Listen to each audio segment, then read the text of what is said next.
Good morning. Welcome back to the Mayor's Table. I'm Mayor Tommy Roberts, and joining me again this week is City Manager Rob Mays.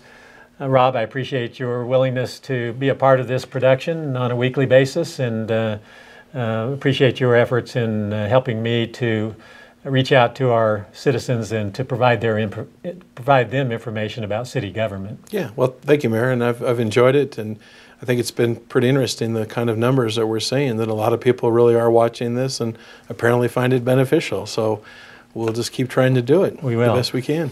The topic I want to discuss briefly this morning is the 2016 legislative session that was commenced last Tuesday, January 19th in Santa Fe. This is a 30-day session, and the matters that can be considered by this legislature are necessarily related to fiscal matters and those matters that may be on the governor's call.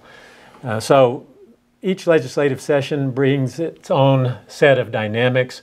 Generally, it's a time for us to be on our toes, to be aware of what is going on in some detail in Santa Fe, because we do know from experience that what happens in Santa Fe during the legislative session can have dramatic impacts on local government. I want you to just briefly describe how we monitor what's going on in Santa Fe during a legislative session.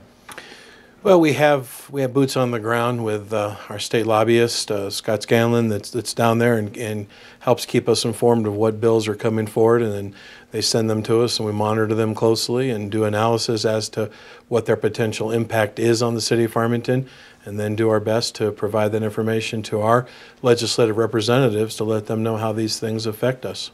Scott's been lobbying for us for many years, and I think we have him on 2 or 3 year contracts. What do we pay Scott to represent us in Santa Fe? Well, we pay Scott about $12,000 a year. I think it's a relatively good investment for us to have somebody there, because so many things come very, very quickly, and having somebody there all the time ultimately I think saves us money, because we'd have to have a lot of staff down there present monitoring the different committees and different bills as they came forward.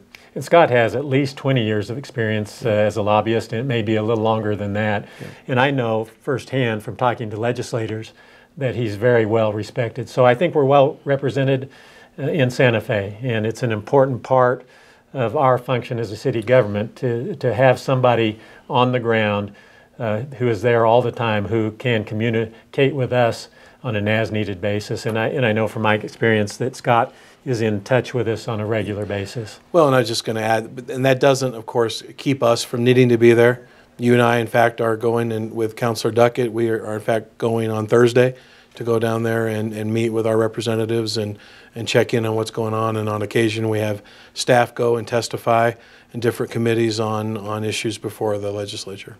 Let's talk a little bit about the issues. One of the issues that's been on the table in each of the last 4 or 5 legislative sessions is what we refer to as hold harmless.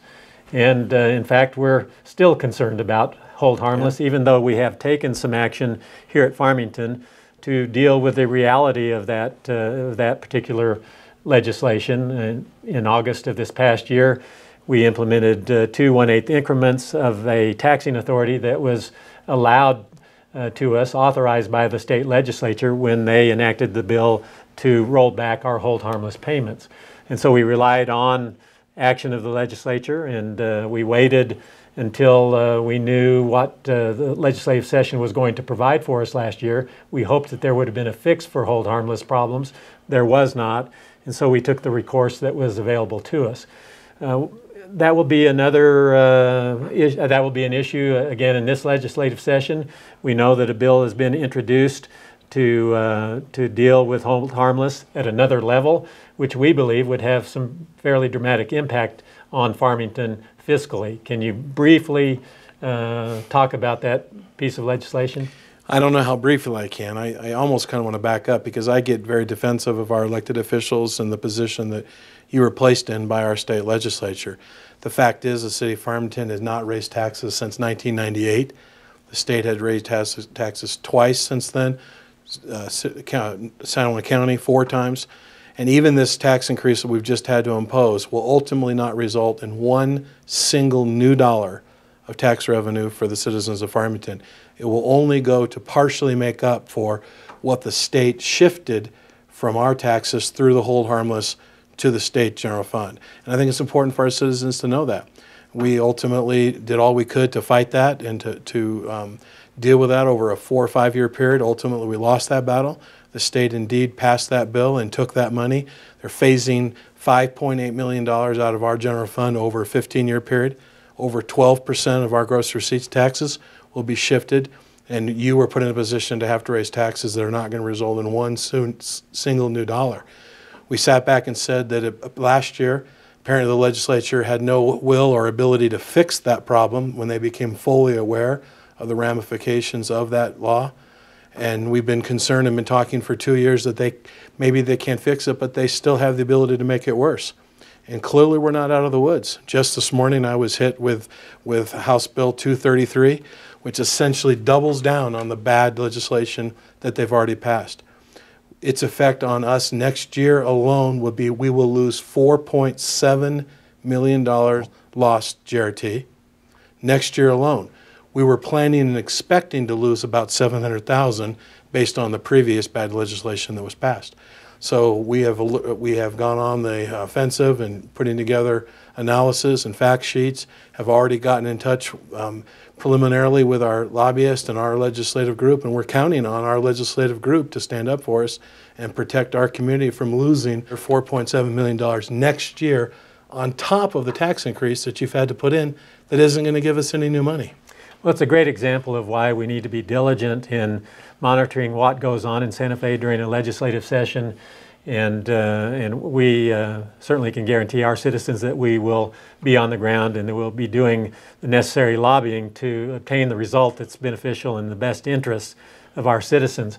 Very briefly, what other issues from your perspective do we need to be monitoring during this legislative session? Well, frankly, Mayor, again, compared to House Bill 233 that we're reacting to today, these other things seem insignificant now, but nevertheless there are some issues. One is particularly important to our police department. That's received quite a bit of media attention lately, that where our police department is now responsible with an unfunded mandate to transport all seized property to Santa Fe, to the Treasury Department, where they have no plans or ability to receive that, but yet the law of the land is that we have to take it there. They tried to obey that law last week and take that truckload down them, and they refused to take it.